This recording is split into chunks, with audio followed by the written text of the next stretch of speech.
Has anyone here ever been to a Greek Orthodox wedding?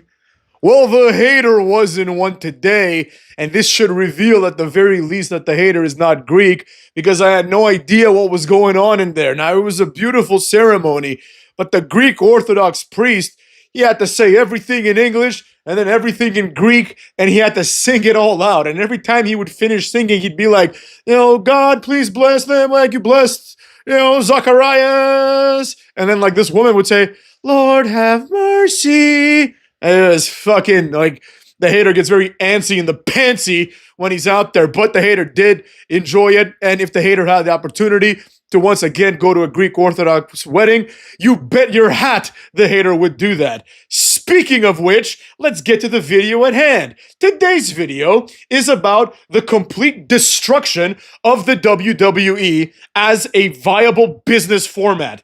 The ratings are out and the ratings are down once again. I mean, is anybody really surprised at any of this? I don't think that anybody could possibly be shocked that the ratings are amongst the lowest they've been in a long ass time. So, for Raw, I think this is the second lowest Raw rating in the Netflix era, which at this point is about half a year. So clearly the trend is moving downwards. There was one day in February, but I don't know what the hell that was. That might have been something weird, But the show does 2.6 million, basically a complete embarrassment, even though they count the entire week. That's the thing that bothers me. They count the whole week. If you watch it at any point from Monday to Sunday, it counts as a view. So imagine how many views they're getting live. Like, it's probably under 1 million. Like, it has to be. You know what I mean? I understand that's kind of the business format of Netflix, but nevertheless, it does show that nobody cares enough to tune into Raw, live, right? Nobody cares at all. The hater is one of those people, but I do it for this channel. SmackDown now, this is even worse. SmackDown has drawn an abysmally low 1.29 million. In other words, we're on our way to going under 1 million, right? We're on our way to the worst drawings, I believe, basically ever since like WrestleMania 3. You know what I mean? This is just an abysmally low, I don't want to say expectation, but it's an abysmally low situation for the WWE. It's difficult, in my opinion, to ascertain as to what it is that has happened. But in my personal opinion, it sure as shit appears to be that there's a few factors that have created this problem. Personally, your boy, the hater, thinks and is going to blame it directly on the fact that we have a lot of women's wrestling. Now, this may be something that's hard for you jobbers to understand, but the hater believes, personally again, that this is just how it is, right? I think that, having all of this women's wrestling on the show has not been a good thing overall. People, unfortunately, this is not the time to be debating whether this is a good thing or a bad thing. The facts are that it is a thing, right? People don't care about this. If they did, the viewership wouldn't be the shithole that it is. Now, you can't blame it all on the women, but I do believe this is a significant part of it. If you look at it logically, right? What has changed the most in the last, few years? Obviously, WWE has been going downhill in terms of drawability overall, but what has changed within the context of the presentation? In my opinion, the most glaring change is clearly the increase in women's wrestling. So, with that being said, we find ourselves in a situation where we have to address this, right? Like, Rhea Ripley can go online and pretend she's a big star all she wants. But the fact of the matter is, if Rhea Ripley walked in downtown Adelaide, Australia, nobody would fucking know who she is. Nobody knows because the maximum number of viewers are 2.6 million, probably very few of whom are from Australia, just, using proportions, right? It's just very unlikely. So this idea that these people do not draw star money, but want to be treated as stars is, in my opinion, inexcusable. It reminds me a lot of what's going on in the WNBA. Let's be real.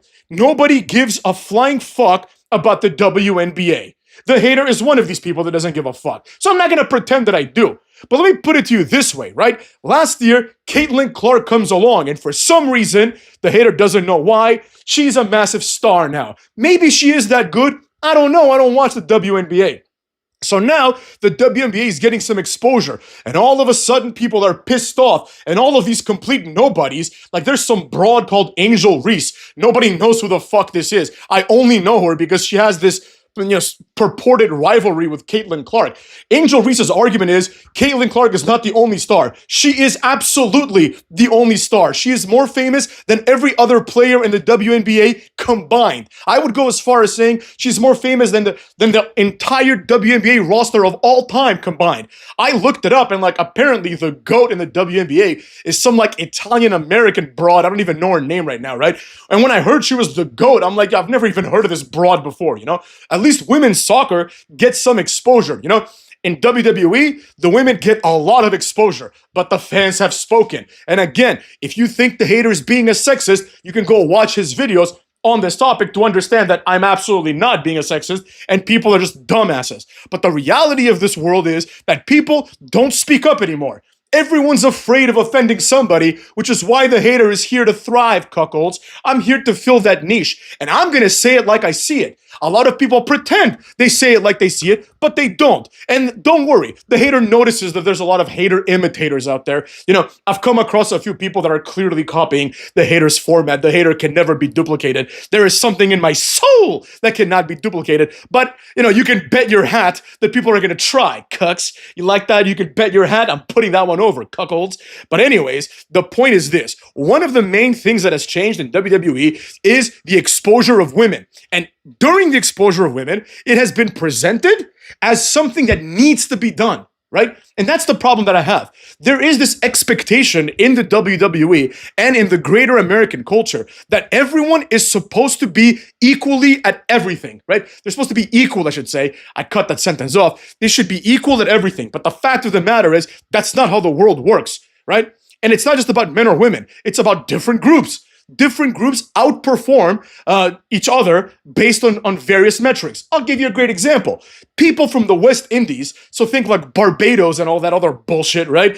Those people outperform the natives of every country. So if you see someone from Barbados in England, chances are that they are doing better off than a native English person because the people of the West Indies have an incredible work ethic, right? I threw that out as an example because a lot of people always use Chinese people as an example, but I wanted to use something a little less known, right? Different people operate at different levels on the group level, right? And this is an example where you can point to why. A lot of times we don't know why. Like we don't know why, for example, like, you know, East Asians have higher IQs than everybody. Right? We don't know why, you know, on average that is, right? We don't know why. Maybe they're just smarter. It could be a work ethic. Who the fuck knows? But we do know why women don't draw as much as men in sports. And I've explained this. It's because sports are created with a male mentality in mind, right?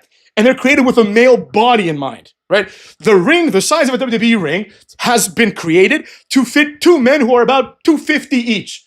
So you see what I'm saying? It's not created to fit Roxanne Perez and Michin.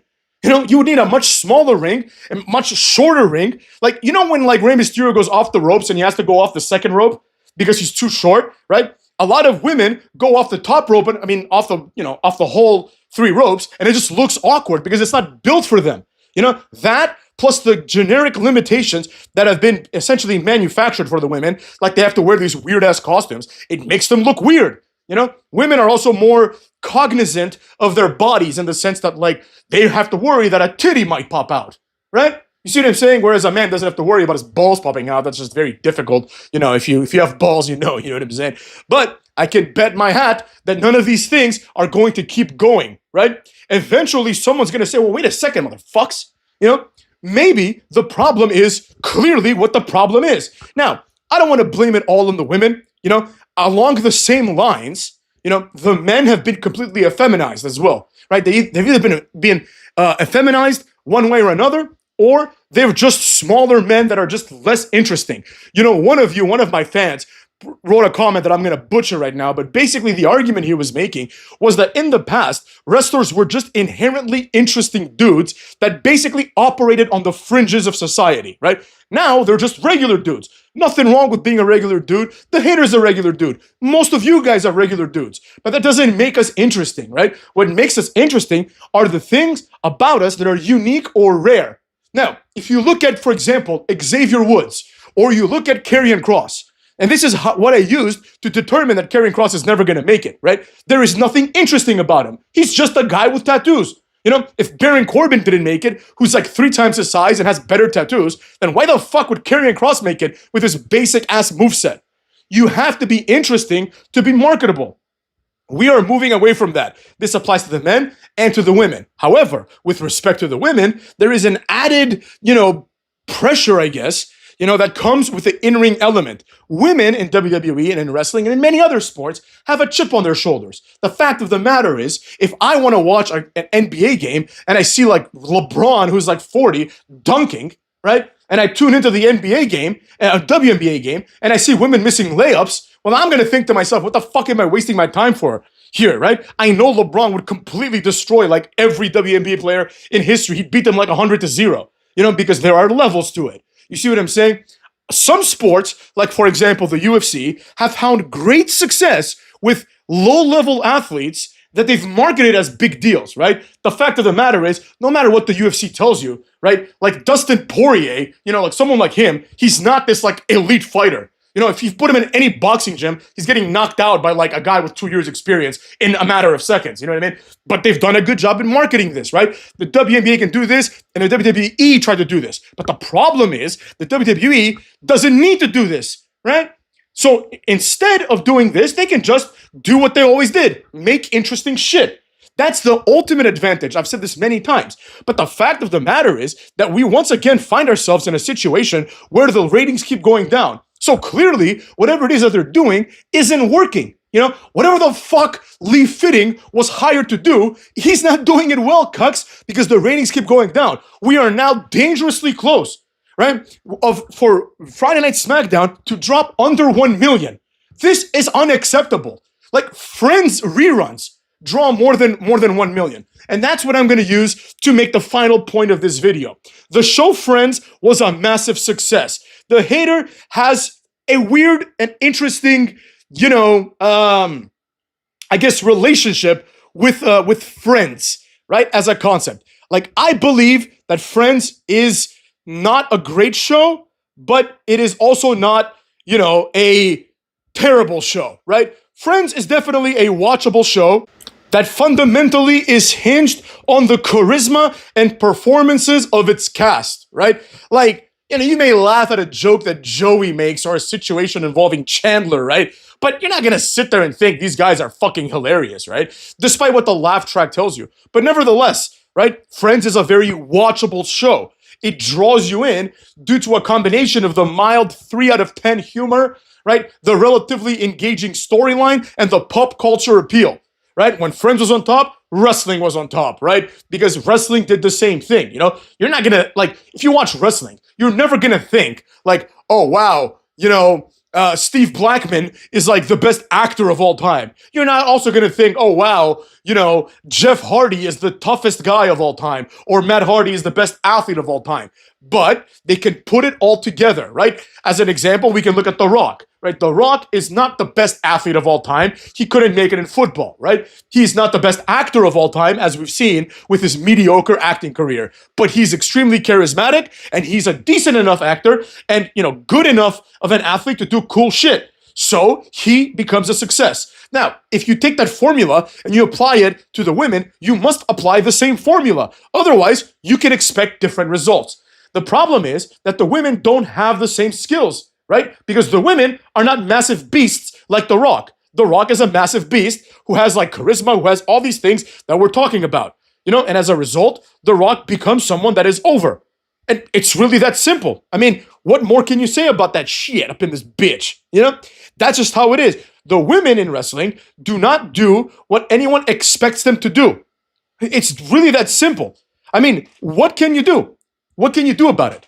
You have to, unfortunately, start either hiring better female athletes and hope that that works, or perhaps, I don't know, go back to what was working when you were drawing 7 million. Now, I know there is a contingent of fans out there that really believes that these abysmal ratings, right, this is absurd at this point, but they really believe that these abysmal ratings are a result of, well, people watch TV differently now, hater. No, they don't, motherfucks. If they did, like Friends is on streaming, but Friends reruns on TV get more viewership than Monday Night Raw does today. A show that's like 20 years old at this point still draws more than WWE, which is current and live.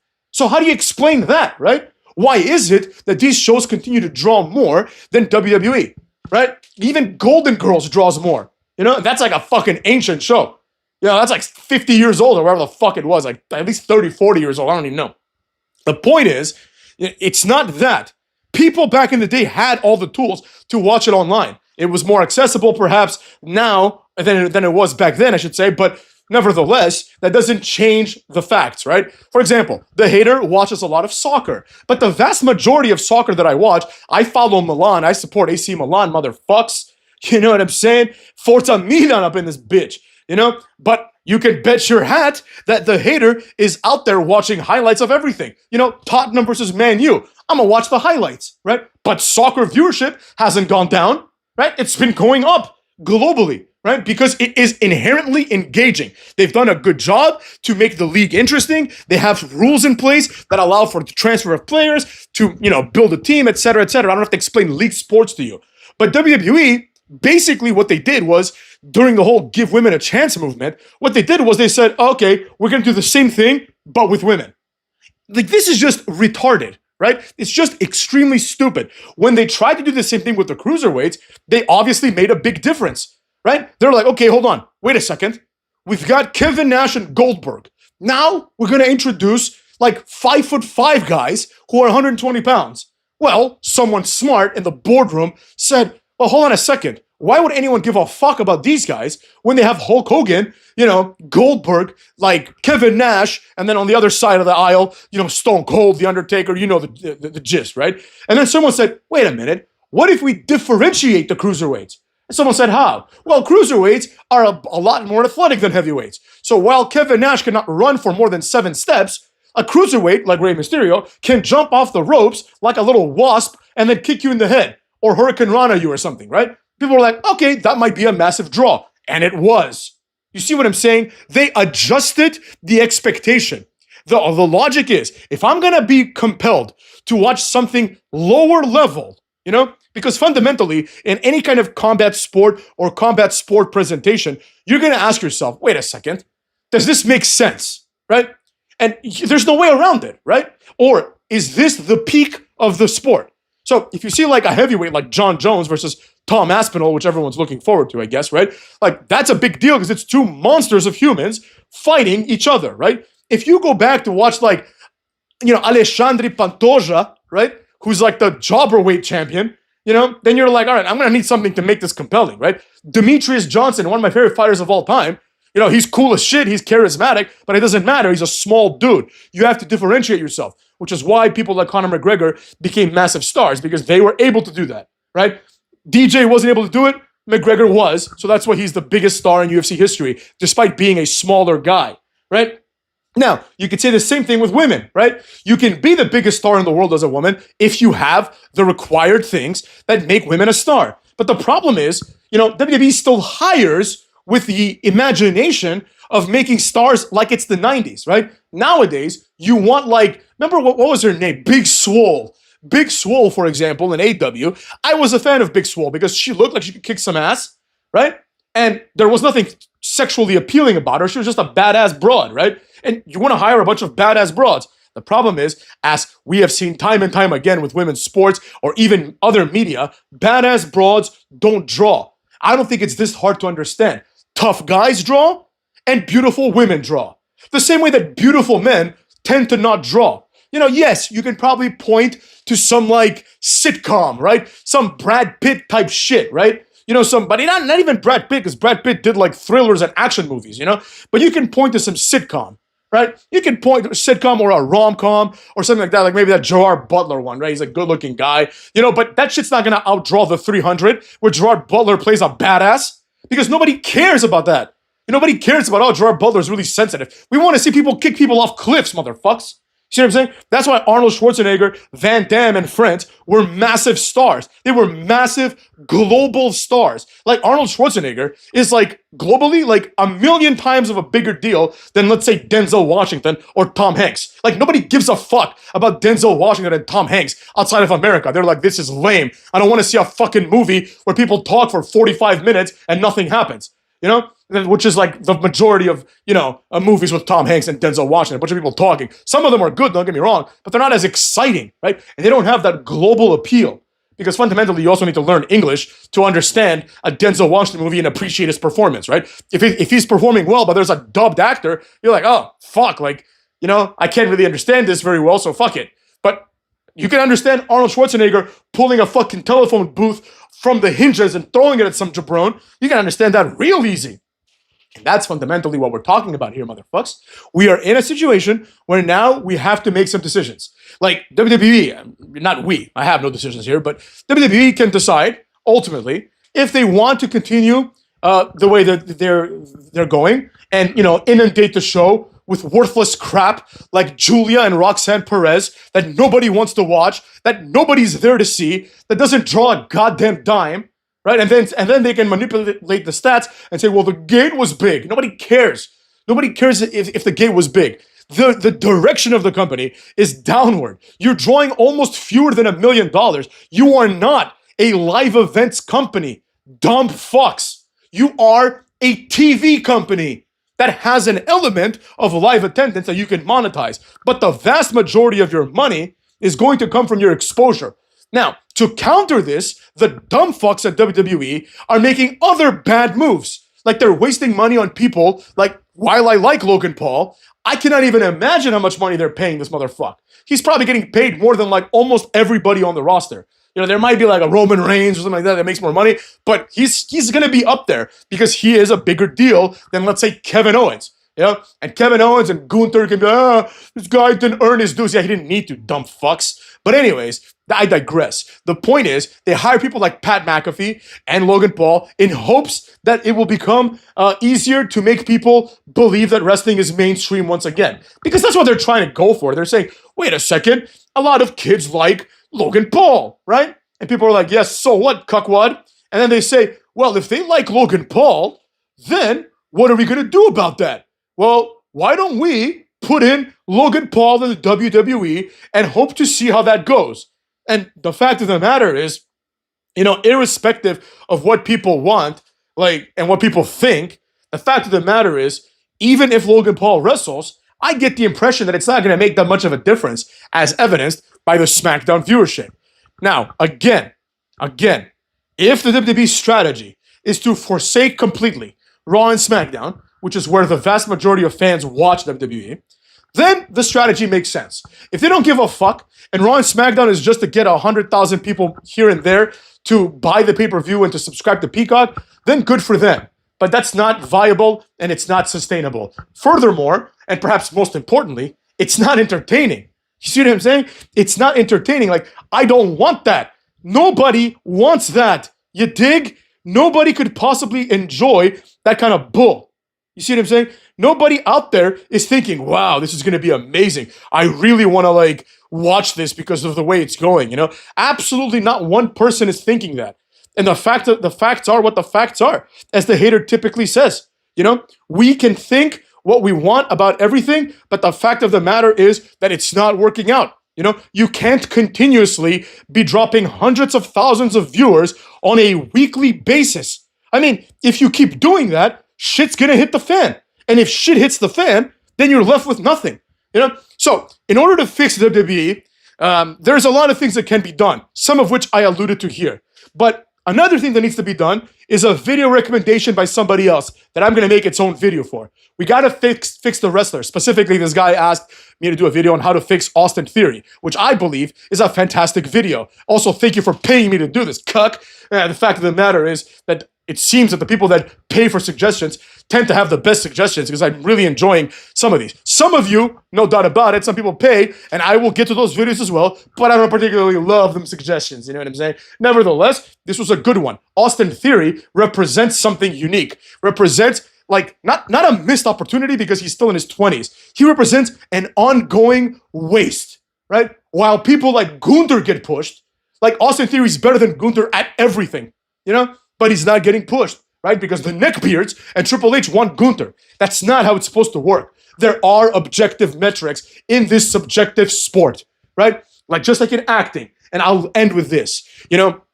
someone could very easily make the argument Denzel Washington is a better actor than Arnold Schwarzenegger. Can't argue with that. Denzel Washington is an excellent actor. So is Tom Hanks. However, motherfucks, there is a time and a place for everything. If you want a boring ass Tom Hanks Denzel Washington movie where one of them plays a lawyer fighting one case for 3 hours, then go ahead. The movie's going to draw about $12.75. Or you can go with a shittier actor, Arnold Schwarzenegger or The Rock, who makes way more money than Denzel Washington and Tom Hanks. You can go with The Rock, and then you can go and see how much money you're going to make. The Rock, definitely not as good of an actor as Tom Hanks or Denzel Washington, right? Arnold Schwarzenegger, obviously not as good of an actor, but he's more entertaining. And that's why he is one of the highest grossing actors ever. Like, for real. Not the bullshit ones where they're like, oh, Samuel L. Jackson and Scarlett Johansson are the highest grossing actors because they play like some role in a Marvel movie for like 3 minutes. That doesn't count, motherfuckers. Nobody went there. That's the thing. Nobody goes to see the Marvel movies because Samuel Jackson is there. They go there because Captain America is there. I could play Captain America and it would draw money. You see what I'm saying? Nobody goes for the good acting. Nobody goes for everything. They go for the explosions and the light show. You see? So that sometimes the explosion and light show are what matters. But even then, you need to have standards. And with that being said, cucks this, the hater is going to be out of here up in this bitch. You heard?